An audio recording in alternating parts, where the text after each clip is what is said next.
मौत नहीं आना है, मौत नहीं आना है। टंडो अल्लाहयार का एक वाकया है।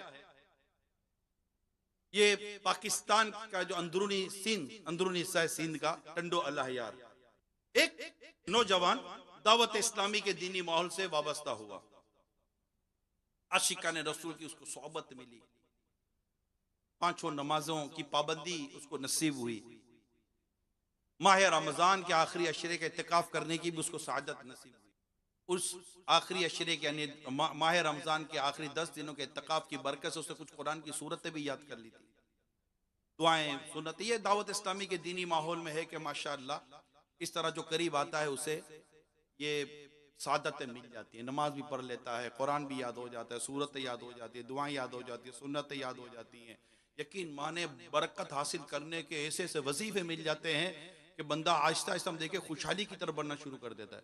हम कहते हैं यार ये जब से दावत इस्लामी में आया इसको क्या हो गया। अल्हम्दुलिल्लाह इसने वो दुआएं और वो औरात और वज़ाइफ पढ़ने शुरू कर दिए जो हदीसों में आए कि ये करोगे तो तुम्हें बरकत नसीब होगी, तुम्हारे घरों में खुशहाली आ जाएगी, जान माल में उसको बरकतें मिलना शुरू हो जाती है। ये नौजवान बड़ा मतलब कि इस तरह दावत इस्लामी की दीनी माहौल से अल्हम्दुलिल्लाह से बरकतें ली। और इसमें एक बरकत उसको ये भी मिली कि उसने पूरी एक मुट्ठी दाढ़ी अपने चेहरे पर सजा ली और सर पर इमाम शरीफ का ताज भी सजा लिया। सुभान अल्लाह। सुन्नतों बर इज्तिमा में आना, मदनी काफिलों में सफर करना, ये उस नौजवान का एक मामूल हो गया, कि प्रैक्टिस हो गई। जो एक माशाल्लाह के इस्लाम में होते हैं जो बड़े अच्छे अंदाज से दावत इस्लामी के दीनी माहौल से वाबस्ता हो जाते हैं। अलगरस जिंदगी में बड़ा खूबसूरत मदनी इनकलाब बर्पा हो गया। एक दिन क्या हुआ कि उसके कपड़ों में आग लग गई। जब उसे अस्पताल एडमिट किया गया बंद वार्ड में, तो डॉक्टरों ने बताया कि 80% इसका बदन जो है ना वो झुलस चुका है आग से। 80% बॉडी जो थी ना वो बर्न इफेक्टेड थी ना, जल गई थी। हाय हाय हाय। मगर देखने वाले बड़े हैरत में थे कि जलने की तकलीफ।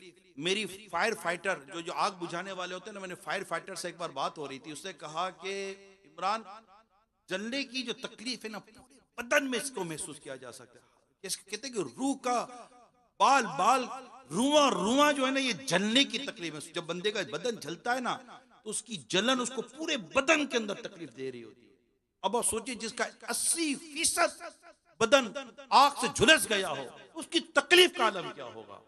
मगर देखने वालों को हैरत हो रही थी कि ये शख्स जिसका 80% बदन जल चुका है, इसकी जबान पर अल्लाह और उसके रसूल का नाम है, अल्लाह और उसके रसूल का जिक्र है। जो दुआएं उसने दावत इस्लामी के दीनी माहौल में सीखी थी वो दुआएं पढ़ता था और जबान पर उसके कोई शिकवा शिकायत और चीखो पुकार आहू की आवाजें नहीं थी। सिर्फ अल्लाह और उसके रसूल का जिक्र करते हुए वह नेकी उसकी जबान पर जारी थी। और आखिरकार वो वक्त भी आया, चंद दिनों की तकलीफ उसको उठानी पड़ी। आखिरकार सुबह अजान फजर